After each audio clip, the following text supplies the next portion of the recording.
Saul discovered that Howard had a daughter, Victoria, from his first marriage. If he could find her, she would be the sole heir.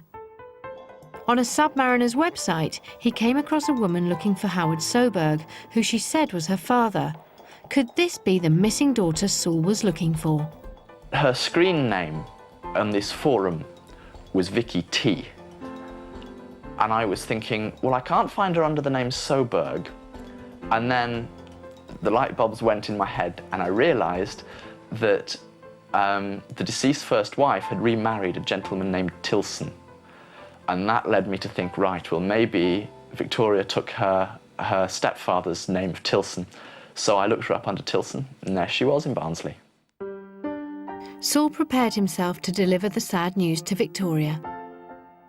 Close kin cases are always very difficult in terms of sensitivity and emotion because you often have to break the news to people that a very close family member has died. He hadn't died particularly long before his case was released, so I figured the chances were probably that she didn't know he died.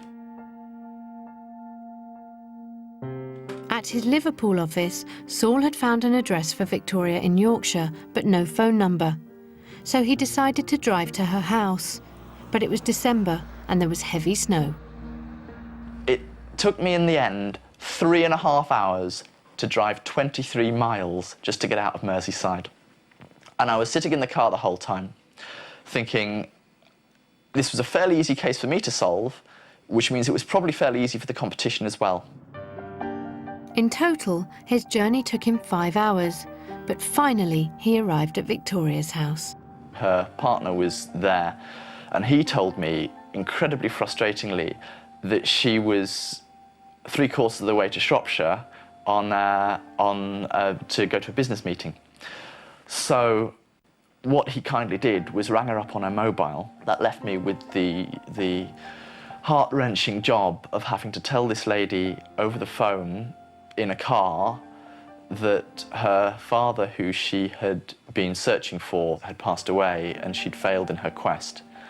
And she pulled the car over and she cried and she cried. What Victoria revealed is a heartbreaking story of how a daughter and father lost touch. He was away at sea for most of my early childhood. I remember him coming home in his uniform. He was always very smart, very handsome. But really, I don't know what happened on those boats. I have no idea.